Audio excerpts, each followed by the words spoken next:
Debenture कब issue हुए हैं? हमारे पास साल के बिगिनिंग में इशू हुए हैं। अगर हम ये अज्यूम करते हैं कि हमारे डिबेंचर साल के बिगिनिंग में अज्यूम हुए हैं, तो हमारे पास स्टार्टिंग पॉइंट से लेकर एंड पॉइंट तक यानी शुरू से लेकर 25,000 डिबेंचर हमारे चले हैं, तो 25,000 डिबेंचर पर हम इंटरेस्ट पे करेंगे। हम ये भी अज्यूम कर सकते हैं कि जो डिबेंचर हमने 4,000 डिबेंचर इशू किए हैं, वो लास्ट डे को हमने इशू किए हैं। शुरुआत में 21,000 थे और क्लोजिंग में 25,000 हैं। जो शुरुआत में है 4,000 डिबेंचर हमने एंड में इशू किए हैं। इससे क्या रहेगा, जो डिबेंचर पूरे साल चले वो सिर्फ 21,000 डिबेंचर होंगे। हमारा इंटरेस्ट भी कितने पर हो जाएगा, 21,000 पर हो जाएगा। आप दोनों में से कोई भी अज्यूम कर सकते हैं, आपके ऊपर किसी प्रकार की बाउंडेशन नहीं है, क्वेश्चन बिल्कुल सही होगा। अगर आपके पास बुक है तो क्वेश्चन मैं आपको बता भी देता हूं। यहां पर पेज नंबर आप आएंगे, पेज नंबर जो है आपका रहेगा 6.81। 6.81 में question number 40, illustration number 45, illustration number 45 आप देखेंगे। यहां पर मैं आपको दिखाता हूं। आप देखेंगे यहां पर आपके पास, यहां पर ये जो दिया गया है, यहां पर आपको देखता है ये दिया गया है। इसके अंदर क्या देता है, इसके अंदर क्या कहता है, देखिए मैं पढ़कर सुना देता हूं। No marks will be deducted if interest on debenture has been calculated on the closing balance. अगर हम यहां पर क्लोजिंग बैलेंस पर भी हम इंटरेस्ट और डिवेंचर, या फिर हम ये मान लेते हैं, अब आपके ऊपर डिपेंड करता है आप क्या मानना चाहते हो। आप ये मान रहे हो कि हमारा ओपनिंग बैलेंस रहेगा, या फिर ये मानते हो कि क्लोजिंग बैलेंस रहेगा। आपके अजम्पशन के ऊपर डिपेंड करता है और दोनों ही आंसर सही होंगे। बट हम ज्यादातर क्या मानते हैं कि क्वेश्चन में ना दिया गया हो तो हम लास्ट डेट को ही मानते हैं कि हम हमेशा काम लास्ट डेट को करेंगे। तो यहां पर हम ये अज्यूम कर सकते हैं कि जो 4,000 डिवेंचर है हमने जो कब इशू किए गए होंगे, ये लास्ट डेट को, मींस कब 25 को किए गए होंगे। ठीक है, यहां पर क्वेश्चन में हमें बिल्कुल क्लियर कट कहता है डिवेंचर जो है इशू किए गए 31/3/2017। मैंने जो दोनों सिचुएशन पहले बताई है वो इस वजह से बताई है कि आपको अगर किसी क्वेश्चन में ये दोनों लाइन ना दी गई हो तो भी हम क्या कर पाए, बिल्कुल सही कर पाए। हम कोई भी अज्यूमशन कर सकते हैं। तो यहां पर हम क्या अज्यूम कर रहे हैं कि हमारा जो डिवेंचर इशू हुए हैं वो 4,000 लास्ट डेट को हुए हैं। तो 10% जो डिवेंचर पर इंटरेस्ट रहेगा वो कब रहेगा, कितने पर रहेगा, 21,000 पर 10% रहेगा, जो कि हमारे पास होता है 2,100। ठीक है, आगे क्वेश्चन को पढ़ते हैं। क्वेश्चन को आगे पढ़ते हैं और करंट लायबिलिटीज दी गई है और उसके बाद नॉन करंट एसेट में fix asset, tangible asset. Tangible asset में हमें नोट नंबर 3 बताता है। टेंजिबल एसेट में हमारे पास दो हैं, मशीनरी और provision for doubtful debts, depreciation, sorry provision for depreciation. अब प्रोविजन फॉर डेप्रिसिएशन आप देख रहे हो, पिछले साल प्रोविजन 9,000 थी, इस साल प्रोविजन 13,000 है, तो हमारे पास 4,000 प्रोविजन हमारी बढ़ गई है। मींस ये 4,000 क्या है, करंट ईयर का डेप्रिसिएशन रहेगा। ठीक है, आगे हमें इंटेंजिबल एसेट के लिए नोट नंबर 4 बताता है, इंटेंजिबल एसेट गुडविल। गुडविल हमारे पास क्या होता है, एसेट है। अगर एसेट पहले से डिक्रीज हो रही है तो हमने ये 2,000 क्या किया है, रिटर्न ऑफ किया है। ठीक है, और लास्ट में rate of investment, interest on investment 10%। अब देख रहे हैं हमारे पास यहाँ पर नॉन करंट इन्वेस्टमेंट भी दिया गया है, इस पर मींस हमने इस पर इंटरेस्ट मिलेगा। और हम ये भी लास्ट में देता है इन्वेस्टमेंट जो है मेड की गई है 31/3/2017 को, तो इस पर जो 10% इंटरेस्ट रहेगा वो किस पर रहेगा, 3,000 पर या 8,000 पर। हमें साल की शुरुआत में 3,000 है और डिवेंचर जो इन्वेस्टमेंट की गई है, एडिशनल इन्वेस्टमेंट, वो लास्ट में की गई है, तो यहां पर इंटरेस्ट जो रहेगा वो भी 3,000 पर ही रहेगा। इस तरह से इस पूरे क्वेश्चन में हमने अब पिक करना है हमें क्या क्या चाहिए। ठीक है, अगर वो पिक करना है तो हम सबसे पहले नोट नंबर 1 बना लेते हैं। देखिए नोट नंबर 1 क्या रहेगा। नोट नंबर 1 में सबसे पहले हम लेते हैं प्रॉफिट। प्रॉफिट अगर ना दिया गया हो तो current year minus previous year. याद रखिएगा, आप करंट ईयर को आगे रखेंगे और करंट ईयर का जो बैलेंस था वो यहाँ पर, करंट ईयर का बैलेंस जो है वो 7,000 है और प्रीवियस ईयर का जो बैलेंस है, प्रीवियस ईयर का जो बैलेंस है माइनस 6,000 है। ठीक है, तो इस तरह से ये क्या हो जाएगा, 7,000 प्लस 6,000 हो जाएगा। टोटल मिलाकर हमारे पास 13,000 बनेगा। ठीक है, इस तरह से नेट प्रॉफिट बिफोर टैक्स। तो हम यहाँ पर ए एक्टिविटी में सबसे पहले ले लेंगे नेट प्रॉफिट बिफोर टैक्स, जो है नोट नंबर 1 में रहेगी, जो हमारे पास आया था 18,500। अब हमने क्या करना है, इसमें एडजस्ट करना है। एडजस्टमेंट कर देते हैं। Non cash and non operating items को, और इसमें ऐड कर देते हैं जो जो हमने कैलकुलेट किया था। सबसे पहले हमारे पास यहाँ पर जो हमने डेप्रीशिएशन लगाया था, प्रोविजन फॉर डेप्रीशिएशन, 9,000 और 13,000 में डिफरेंस रहेगा। हम कर लेते हैं डेप्रीशिएशन। कहाँ से निकला? Current year minus previous year हमने किया। डेप्रीशिएशन कितनी वैल्यू आ जाती है डेप्रीशिएशन की हमारे पास? जो डेप्रीशिएशन 13,000 माइनस 9,000 करें तो वैल्यू आ जाती है हमारे पास डेप्रीशिएशन 4,000। उसके बाद हमने रिटर्न ऑफ एक्सपेंसेस किया है,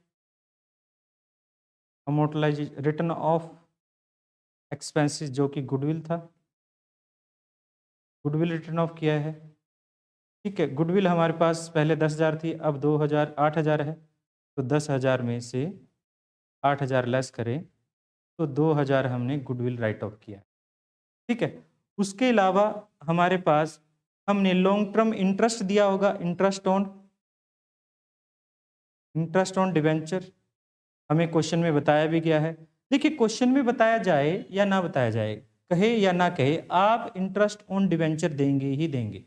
तो 21,000 पर 10% हमारा ये कितना हो जाएगा? 21,000 पर 10% जो है 2,100 हो जाता है।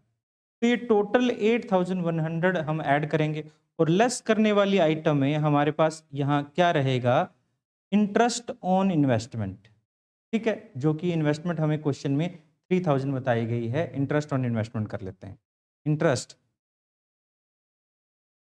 ऑन इन्वेस्टमेंट जो हम 3,000 पर 10% हमें देता है 300, ये लेस कर देते हैं। जो वैल्यू आएगी हमारे पास वो 26,300 आ जाती है। यही क्या होगा? Operating profit before working capital changes होगा। इसमें अब हम ऐड करेंगे और लेस करेंगे, देखेंगे वर्किंग कैपिटल को चार्ज करके। वर्किंग कैपिटल को चार्ज करने के लिए हम क्या करते हैं? देखिए, हमें क्वेश्चन में करंट लायबिलिटी दिया गया है, ट्रेड पेबल। करंट लायबिलिटी पहले से क्या हो गई है? देख रहे हैं, पहले से करंट लायबिलिटी इंक्रीज हो गई है। तो हमारे पास करंट लायबिलिटी को इंक्रीज हो तो हम ऐड कर देते होते हैं ट्रेड पेबल्स।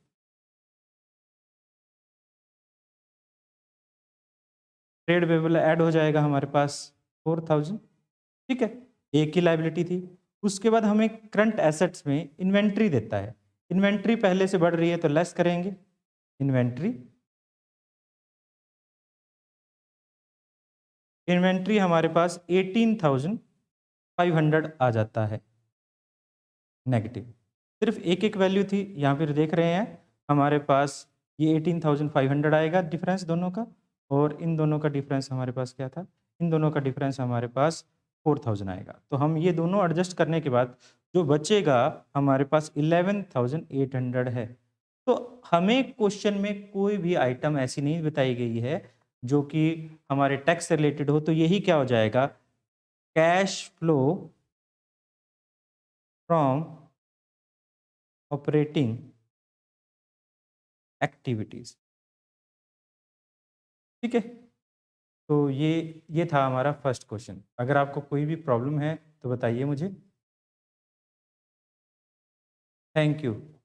आपको कोई प्रॉब्लम नहीं है तो शायद तक आप समझ पा रहे होंगे, क्योंकि स्टूडेंट्स नहीं हैं मेरे सामने। और मेरे सामने नॉर्मली क्या होता है कि एक टीचर को आदत होती है कि हमें आप रिएक्शन दें, जैसे जैसे आप रिएक्शन देते हैं और हमें हमारे जब सामने बैठे होते हैं तो हमारा मोटिवेशन होता है। अब मुझे पता नहीं है नॉर्मली, और मैं अच्छे से चेक भी नहीं कर पाता, काफ़ी दूर होता है जो मॉनिटर है मेरे पास। तो इस वजह से मुझे नहीं पता अब चल क्या रहा है, क्योंकि रिएक्शन नहीं दे रहे, इस वजह से थोड़ा-सा प्रॉब्लम रहती है। काफ़ी बार मिस्टेक्स हो जाती है, आई एडमिट माय मिस्टेक। तो ये कोशिश रहेगी आगे ना हो। हम क्वेश्चन नंबर 15th करेंगे। अब जो नेक्स्ट क्वेश्चन रहेगा हमारा, वो क्वेश्चन नंबर 15th रहेगा, इलिस्ट्रेशन नंबर 15th रहेगा। देखिए, इलिस्ट्रेशन नंबर 15th में क्या है? हम क्वेश्चन को, जैसे कि मैं बोलता हूँ, हमेशा पढ़ लिया करें, और मैं आंसर नहीं देख पाता। थोड़ी कैलकुलेशन हमें करनी पड़ती है। कैलकुलेशन करने के लिए हम ये वैसे तो कैलकुलेटर यूज़ कर सकते हैं, बट क्योंकि आपने being a student calculator use नहीं करना है, तो कोशिश कीजिए आप ओरली करें। जैसे-जैसे हम क्वेश्चन कर रहे होते हैं, वैसे-वैसे आप ट्राई किया कीजिए कि ज़्यादातर क्वेश्चन सॉल्व करने की। और लाइफ में जब हम पढ़ रहे हैं, तो कुछ चीज़ें, आदतें हमें बनाने की ज़रूरत है। बीइंग ए स्टूडेंट आपको कुछ आदतें बनाने की ज़रूरत है। क्वेश्चन को अच्छे से पढ़ें। दूसरा, अब ये जो टाइम रखा है मैंने, ये टाइम रखने का जो 8 टू 9 ओ क्लॉक, ये जो टाइम स्पेसिफिकली इन सर्दियों के दिनों में मैंने रखा है, इसका मोटिव ये है कि आप लाइव क्लास लगाएँ। लाइव क्लास लगाने के बाद आपके पास इनफ टाइम हो उस लाइव क्लास के तुरंत बाद क्वेश्चंस करने के लिए। आप नॉर्मली नाइट अगर स्टडी करते हैं तो बहुत अच्छी बात है। अगर नाइट स्टडी स्टडी नहीं करते हैं, मॉर्निंग स्टडी करते हैं, तो अभी आपने कोई अटेम्प्ट किया क्वेश्चंस, और उसके बाद आप मॉर्निंग में क्वेश्चन करते हैं। वैसे क्वेश्चन कोशिश किया कीजिए कि अकाउंट के जो क्वेश्चन हैं, अकाउंट के क्वेश्चन आप थोड़ा नाइट में किया कीजिए, जिससे आपका अच्छा रहेगा। आपको, क्योंकि प्रैक्टिकल टाइप है वो आप इवनिंग में कर सकते हैं, और अगर कोई थ्योरी है वो आप मॉर्निंग में स्टडी करेंगे तो अच्छा लगेगा आपको। वैसे इस बात से कोई फ़र्क नहीं पड़ता कि आप थ्योरी को पहले पढ़ें, मॉर्निंग पढ़ें या इवनिंग में पढ़ें। कुछ लोग कहते हैं कि मॉर्निंग में ज़्यादा अच्छे से याद होता है, बट मेरा ऐसा मानना नहीं है। हमारा माइंड अगर एक्टिव करने की बात है, फ़ोकस हर टाइम उतना ही कर पाता है जितना हम चाहते हैं। ठीक है, बहुत हुआ भाषण, अब हम आगे चलते हैं हमारे नेक्स्ट क्वेश्चन की तरफ। देखिए, नेक्स्ट क्वेश्चन हमारे पास है 15th क्वेश्चन। 15th क्वेश्चन में क्या है? For the flowing summarised balance sheet of the company calculate cash flow from operating activity कहता है। 2017 और 2018 हमें यहाँ share capital, reserve and surplus देता है। ठीक है। लॉन्ग टर्म बोरोइंग्स में नोट नंबर 1 देता है 6% डिवेंचर। क्वेश्चन में कहा जाए या ना कहा जाए, हमें करना है। अब एक और बात यहाँ पर देखिए, प्रोविजन फॉर टैक्स दिया हुआ है दोनों सालों का अलग अलग। अगर हमें प्रोविजन फॉर टैक्स अकेला ही देता है, तो हम ये मानते हैं करंट ईयर के जितने टैक्स है उतना ही प्रीवियस ईयर का टैक्स होगा, तो सेम हम नोट नंबर 1 में ऐड करते हैं, और सेम ही नोट नंबर जो ऑपरेटिंग एक्टिविटी में लास्ट में लेस करते हैं। बट यहाँ पर क्योंकि यहाँ पर दोनों में अलग अलग वैल्यू दे दी गई है, तो आप क्या करेंगे, जो करंट ईयर का टैक्स है उसको आप ऐड करेंगे नोट नंबर 1 में, और जो प्रीवियस ईयर का है उसको आप लेस करेंगे ऑपरेटिंग एक्टिविटी के बिल्कुल एंड में, cash flow from operating activity निकालने से पहले। तो देखिए, हम नोट बना लेते हैं। यहां पर एक बात देख रहे हो आप, हमें यहाँ पर रिजर्व एंड सरप्लस दिया गया है, और यहाँ पर नोट नहीं है, हमें यहाँ बाइफरकेट करके नहीं बताता, तो हम ये मानेंगे कि यह पूरा ही क्या है, हमारे पास सरप्लस है। ठीक है, तो आप इससे नोट नंबर 1 बनाएंगे। तो हम नोट नंबर 1 में हम कैलकुलेट कर रहे हैं क्या, नेट प्रॉफिट बिफोर टैक्स। तो हम लेते हैं पहले करंट ईयर, सॉरी, प्रॉफिट, जो कि रहता है current year minus previous year. Current year का प्रॉफिट हमारे पास है, करंट ईयर का जो रिजर्व है 60,000 माइनस 30,000, तो 60,000 माइनस 30,000, टोटल 30,000 हो जाएगा। इसके अंदर हम ऐड कर देंगे, क्योंकि क्वेश्चन मैंने पूरा कंप्लीट पढ़ लिया है। क्वेश्चन में हमें कहीं पर भी कोई ट्रांसफर टू जनरल रिजर्व या प्रोविजन जो प्रपोज डिविडेंड नहीं देता, सिर्फ हमें टैक्स प्रोविजन दे रखा है, तो हम ऐड कर देंगे प्रोविजन फॉर टैक्स, वो भी कौन से वाला, करंट ईयर वाला, जो कि हमें 40,000 क्वेश्चन में दिया गया ये रहा। तो ये हो जाएगा 70,000। इस 70,000 को हम यहाँ पर ले सकते हैं नेट प्रॉफिट बिफोर टैक्स, कितना, 70,000। तो ये हमारा नोट नंबर 1 है। काफ़ी जगह बुक्स में इसको यहाँ लिखने के बजाय यहाँ पर भी लिख देता है अलग कर। ठीक है, अब देखिए, अब हम क्या करते हैं, इसमें हम एडजस्टमेंट करते हैं, एडजस्टमेंट्स कर लेते हैं। किस चीज़ की एडजस्टमेंट करेंगे? Adjustments for non cash and non operating items हम ऐड कर देते हैं। देखिए, ऐड करने के लिए हमें पहले पता होना चाहिए कौन कौन सी आइटम्स को ऐड करना है। ऐड करने के लिए क्वेश्चन में आपको क्या डेप्रिसिएशन नजर आ रहा है? फिक्स एसेट नजर आ रही होंगी। फिक्स एसेट पहले से इंक्रीज हुई है, आप देख रहे हैं फिक्स एसेट पहले से इंक्रीज हुई है, तो डेप्रिसिएशन नहीं होगा। इन्वेस्टमेंट भी, हमारी इन्वेस्टमेंट की वैसे ऐसा नहीं होता, तो हमारे पास कोई इंटेंजिबल नेचर की एसेट नहीं है जो हम रिटर्न ऑफ करते, अमोर्टलाइजेशन करते, तो कोई हमारे पास कम्युलेटिव डेप्रिसिएशन भी नहीं दिया गया है। तो यहाँ पर सिर्फ और सिर्फ 6% डिवेंचर दिया गया है। तो इंटरेस्ट किस पर लगाएं, 60,000 या 80,000? आप दोनों में से किसी पर लगा सकते हैं, आपकी बेसिक एजम्पशन है। बट हम ये मानते हैं कि हमने लास्ट मोमेंट पे ही, लास्ट डे को ही जो डिवेंचर इशू किए होंगे, तो हम ओपनिंग डिवेंचर पर हम क्या करेंगे, यहाँ इंटरेस्ट ले लेंगे। तो 60,000 पर हम इंटरेस्ट ले लेते हैं। ऐड कर देता हूं, यहाँ पर क्या रहेगा, इंटरेस्ट ऑन इन्वेस्टमेंट। तो हमारे पास यहाँ पर जो क्वेश्चन में दिया गया है 6%, sorry, interest on debenture, investment नहीं, interest on debenture, interest on debenture 6%, 60,000 पर, तो ये 3600 हो जाता है। 3600 को हम ऐड करेंगे, और कोई लेस करने वाली कोई आइटम है नहीं, तो बस सीधा ये हमारे पास ये क्या हो जाएगा, operating profit before working capital changes, और हमने यहाँ पर ऐड करना है और लेस करना है। ठीक है, अगर आपका कोई क्वेश्चन है तो आप पूछ सकते हैं। हाँ जी, very good evening to all. Harshit, Karan, Husan, Parneet, Jaspreet, very good evening, very good evening to all. और कोई भी है तो आप प्लीज़ मुझे कमेंट कर सकते हैं, अभी मैं यही देख रहा हूँ। ठीक है, very good evening, very good evening too. तो देखिए, अब हम क्वेश्चंस कर लेते हैं, क्वेश्चन को आगे कर लेते हैं। हमारे पास यहाँ क्वेश्चन में दिया गया है trade payable, trade payable, trade payable दिया गया है जो कि करंट लायबिलिटी है। लायबिलिटी पहले से डिक्रीज होगी तो लेस कर देंगे, ट्रेड पेबल लेस कर देंगे, ट्रेड पेबल, ट्रेड पेबल कितने से, 13,000 से हम लेस कर देंगे। ठीक है, उसके बाद क्वेश्चन में कुछ और ट्रेड पेबल के अलावा कुछ नहीं, यहाँ टैक्स प्रोविजन है, ये हमने लास्ट में करना है। करंट इन्वेंट्री, इन्वेंट्री पहले से डिक्रीज हो गया, आप देख रहे हैं इन्वेंट्री पहले से डिक्रीज हो गया, तो ऐड कर देंगे। ठीक है, इन्वेंट्री को हम ऐड करेंगे, इन्वेंट्री पहले से डिक्रीज हुआ है, सॉरी इंक्रीज हुआ है, इन्वेंट्री में भी रिवर्स देख रहा था, इन्वेंट्री पहले से इंक्रीज हुआ है, अगर इंक्रीज हुआ है तो हम लेस कर देंगे इन्वेंट्री, तो हमारे पास लेस कर देते हैं इन्वेंट्री। इन्वेंट्री कितने से लेस कर देंगे, हमारे पास वैल्यू रहेगी 15,000। ठीक है, उसके बाद क्वेश्चन में हमें ट्रेड रिसीवेबल देता है, ट्रेड रिसीवेबल भी पहले से हमारे बढ़ गए हैं, ट्रेड रिसीवेबल पहले से बढ़ गए हैं, तो इसको भी क्या कर देते हैं, लेस कर देते हैं ट्रेड रिसीवेबल,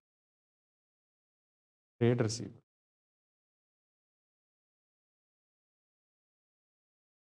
ट्रेड रिसीवेबल 10,000 से। ये सारी चीज़ें करने के बाद हमारे पास 38,000 हो जाता है।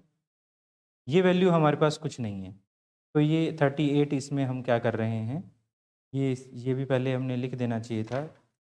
70,000 और 3600, तो हमारे पास 73,600, और ये 38,000 अगर हम इसमें लेस करें तो 35,600 आ जाता है। ठीक है, ये क्या रहेगा, ऑपरेटिंग प्रॉफिट, ये रहेगा operating profit, cash flow from operating activity, cash flow from operating activities before tax, और इसमें से लेस कर देंगे हम टैक्स। कौन से साल वाला टैक्स? प्रीवियस ईयर वाला, क्योंकि हम ये मानते हैं कि हमने पिछले साल का टैक्स जो होगा वो पे कर दिया होगा। ठीक है, इस साल वाला टैक्स जो है हमने ऐड कर दिया और पे कौन सा करेंगे? प्रीवियस ईयर वाला टैक्स। तो प्रीवियस ईयर वाला टैक्स जो है उसको हम लेस कर देते हैं 32,000, प्रीवियस ईयर वाला 32,000। तो जो बैलेंस बचेगा 3,600, वो ही क्या बच जाता है? यही बचेगा net cash flow from operating activities, cash flow from operating activities. इस तरह से हमारा क्वेश्चन रहेगा जो हमने किया है। अब हमारे पास एक और क्वेश्चन है, एक और क्वेश्चन कर लेते हैं। देखिए 70th क्वेश्चन हम कर लेते हैं, 17th क्वेश्चन, 70th नहीं 17 question, question number 16, sorry question number हमारे पास 16th कर लेते हैं, जो कि आपकी बुक में दिया गया है पेज नंबर 6.30 पर। ठीक है, अगर आपने कोई क्वेश्चन किया है sir, very good evening, very good evening मोल। आपने मुझे बताया था पहले ही कि ये है निखिल का, निखिल है ये। ठीक है, प्रीवियस स्ट्रीम में मुझे बताया था कि sir I am Nikhil. Okay, तो कोई और? Very Indrapal, Anmol, Karan, thank you बेटा, थैंक यू। अब हम आगे चलते हैं, हमारा इस स्ट्रीम का लास्ट क्वेश्चन आज हम करेंगे। कौन लास्ट क्वेश्चन? देखिए क्या है, हमें क्वेश्चन में देता है statement of profit and loss of an enterprise for the year ended 31 March 2018 stood as follows. हम यार अब यहाँ पर ये प्रॉफिट एंड लॉस अकाउंट दिया गया। पहले जो हमने दो क्वेश्चन किए थे वो क्वेश्चन थे बेटा हमारे बैलेंस शीट से रिलेटेड, अब हमें प्रॉफिट एंड लॉस अकाउंट दिया गया है। ठीक है, अगर प्रॉफिट एंड लॉस अकाउंट दिया जाता है तो रेवेन्यू फ्रॉम ऑपरेशन पहली आइटम है हमारे पास, अदर इनकम हमारे पास ये दिया गया है, टोटल रेवेन्यू दिया गया है, purchase, change in inventory, opening inventory, closing inventory दिया गया है। अब यहाँ पर ये देखिएगा क्वेश्चन में कहीं दिखाई नहीं दे रहा ओपनिंग इन्वेंट्री और क्लोजिंग इन्वेंट्री। यहाँ पर ये करंट एसेट दी गई है, करंट एसेट होती है इन्वेंट्री। इन्वेंट्री ओपनिंग इन्वेंट्री अगर 1 लाख थी तो क्लोजिंग इन्वेंट्री हमारे पास 1,30,000 है। इन्वेंट्री पहले से बढ़ गई है तो हम लेस करेंगे कितने से? 30,000 से। ठीक है, आगे देखते हैं employ benefit expenses. Employ benefit expenses 1,15,000। आगे हमें देता है depreciation and amortisation expenses, note number 2। Expenses on depreciation दिया गया अलग और written off goodwill written off दिया गया, दोनों को ही हमने ऐड किया जाता है। अगर आप दोनों को ऐड करना चाहते हैं एक साथ 75,000 कर सकते हैं, अलग अलग प्रेजेंट करना चाहें तो अलग अलग भी कर सकते हैं। हम हमें अदर इनकम में डिविडेंड रिसीव्ड देता है। ठीक है, profit on sale of building देता है, बुक वैल्यू जो थी हमारे पास 5 लाख थी, सोल्ड वैल्यू 6,20,000 है, तो हमारे प्रॉफिट हुआ है 1,20,000 से। ठीक है, आगे हमें कहता है, आगे देख लेते हैं depreciation other expenses. Other expenses में office expenses, selling and distribution expenses, share issue expenses देता है। ठीक है, तो हमें क्वेश्चन में यहाँ पर क्या बताया गया है? क्वेश्चन में सबसे पहले हम क्या ले लेंगे? हमें नोट नंबर 1 बनाना चाहिए। नोट नंबर 1 अगर हमारे पास बनाने के लिए है तो हम नोट नंबर 1 बनाएंगे। अगर क्वेश्चन में हमें नेट प्रॉफिट डायरेक्ट ही दिया गया है तो हम नहीं बनाएंगे। आप देख रहे हैं प्रॉफिट बिफोर टैक्स हमें डायरेक्ट दिया गया है 88,000, तो हमें नोट बनाने की जरूरत ही नहीं है, तो हम नोट यहाँ पर नहीं बनाएंगे। तो हम डायरेक्ट ही क्या ले लेंगे? Cash flow from operating activity, net profit before tax, हमें क्वेश्चन में 88,000 दिया गया है। ठीक है, अब हमें यहां पर एडजस्टमेंट करना है। एडजस्टमेंट किसकी? For non cash and non operating items. ठीक है, इसमें हमने ऐड करना है। क्या क्या ऐड करेंगे? क्वेश्चन में डेप्रिसिएशन दिया गया है, हाँ जी, क्वेश्चन में नोट में दिया गया था डेप्रिसिएशन और गुडविल रिटर्न ऑफ दोनों ही दिया गया था, तो दोनों को ही ले लेते हैं। डेप्रिसिएशन, डेप्रिसिएशन हमारे पास यहाँ 55,000 दिया गया था और गुडविल रिटर्न ऑफ क्वेश्चन में हमें 12,000 दिया गया है, सॉरी 20,000। 20,000 दिया गया है। ठीक है, उसके अलावा हमारे पास यहाँ पर आप देख रहे हैं शेयर इश्यू एक्सपेंसेस दिया गया है। ये किस नेचर के खर्चे होते हैं? ये फाइनेंशियल नेचर के खर्चे होते हैं। ये 12,000, तो ये भी हमने इसको चार्ज कर रखा है, तो हम इसमें से लेस कर देते हैं, ऐड कर देते हैं शेयर इश्यू एक्सपेंसेस, जो कि हमारे पास 12,000 है। इसके अलावा हमें क्वेश्चन में कोई भी ऐसी आइटम नज़र नहीं आ रही जो हमें यहाँ पर ऐड करनी चाहिए। जैसे हमें कोई डेटर्स रिटर्न ऑफ नहीं दिया गया, प्रोविजन फॉर डाउटफुल डेट्स नहीं दिया गया, या फिर कोई भी लॉस नहीं दिया गया, प्रॉफिट है सेल पर और डिविडेंड रिसीव्ड है। ये दोनों ही हमारी क्या है, लेस होने वाली आइटम है। 40,000 एंड 1,20,000, तो हम ये दोनों ही लेस करेंगे। लेस करेंगे क्या? डिविडेंड रिसीव्ड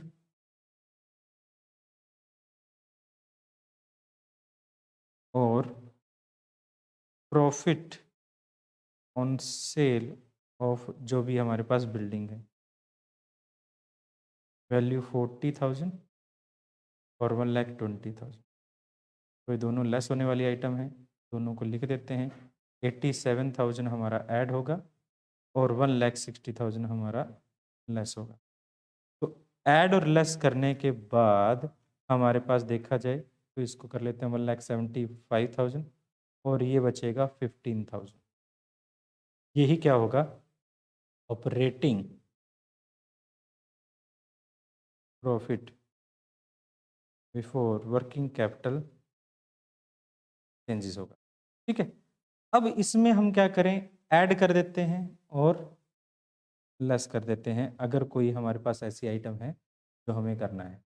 आप अपना क्वेश्चन लिख सकते हैं, मैं क्वेश्चन देख रहा हूँ आपके क्वेश्चंस, अगर कोई भी क्वेश्चंस है तो आप लिख सकते हैं। क्वेश्चन नॉर्मली मैं जैसे ही मुझे टाइम लग रहा है, मिल रहा है मुझे जैसे ही टाइम, मैं क्वेश्चंस को देखकर आपको अगर कोई क्वेश्चन ऐसा होगा जो बताने लायक है और बताया जा सकता है इस स्ट्रीम के दौरान, तो उसको ज़रूर लिया जाएगा। ठीक है, तो अब हम आगे चलते हैं, आगे देखिए क्वेश्चन क्या है। क्वेश्चन में हमारे पास अब क्या है, हमें करंट एसेट और करंट लायबिलिटीज़ का देखना है, हमें क्वेश्चन में दिया गया है या नहीं। सबसे पहले तो मैं इन्वेंट्री को डील करता हूँ। मुझे यहाँ इन्वेंट्री नज़र आ रही थी, हमारी इन्वेंट्री पहले से क्या हो गई, बढ़ गई है। इन्वेंट्री बढ़ गई, करंट एसेट बढ़ जाए, ऐड हो जाए तो हम उसको लेस करते हैं, इंक्रीज हो तो डिक्रीज यानी लेस किया जाता है। तो मैं यहाँ इन्वेंट्री को लेस कर देता हूँ, इन्वेंट्री लेस हो जाएगी 30,000 से। ठीक है, उसके अलावा क्वेश्चन में कुछ और यहाँ एडिशनल इंफॉर्मेशन दी गई, मैन्युफैक्चरिंग वेजेस आउटस्टैंडिंग। ठीक है, वेजेस आउटस्टैंडिंग है, हम ये मानते हैं पहले तो कोई था ही नहीं आउटस्टैंडिंग, अब आउटस्टैंडिंग हो गया, तो हमारी आउटस्टैंडिंग एक्सपेंसेस होते हैं, लायबिलिटीज होती हैं, लायबिलिटीज बढ़ने पर हम क्या करते हैं, ऐड करते हैं। तो वेजेस आउटस्टैंडिंग को हम यहाँ ऐड कर देंगे, आउटस्टैंडिंग वेजेस 50,000 हमने यहाँ पर ऐड कर दिया। इसके अलावा क्वेश्चन में हमें सैलरी भी आउटस्टैंडिंग देता है 40,000, ये भी हम क्योंकि साल ऊपर नहीं लिखा गया तो हम मानेंगे पहले कुछ नहीं था, तो हमारे पास आउटस्टैंडिंग सैलरीज अब हमारे पास वैल्यू दी गई है 40,000, ये भी हम क्या कर देंगे, ऐड कर देंगे।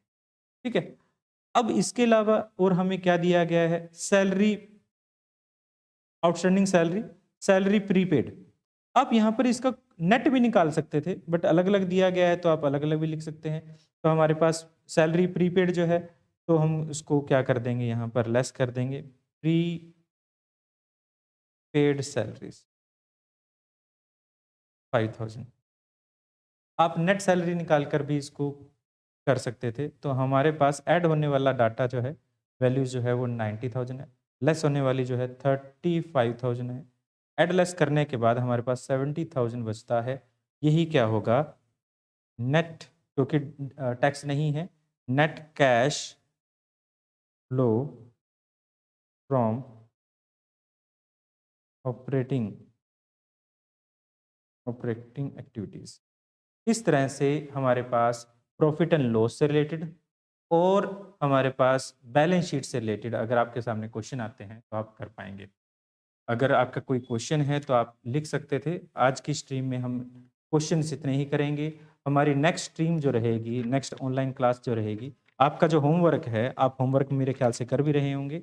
तो 17th और 18th क्वेश्चन जो है आपका आज का होमवर्क है। नाइन्थ जो नेक्स्ट जो क्लास रहेगी उस नेक्स्ट क्लास में हम इलिस्ट्रेशन नंबर 9 से और नई एक्टिविटी इन्वेस्टिंग एक्टिविटी करेंगे।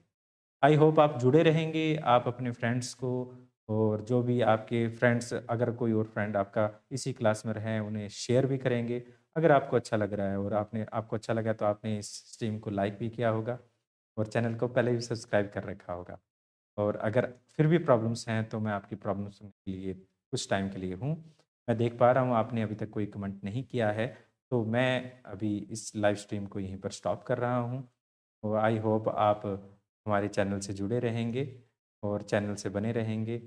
फिर मिलते हैं किसी और वीडियो में, तब तक के लिए थैंक यू।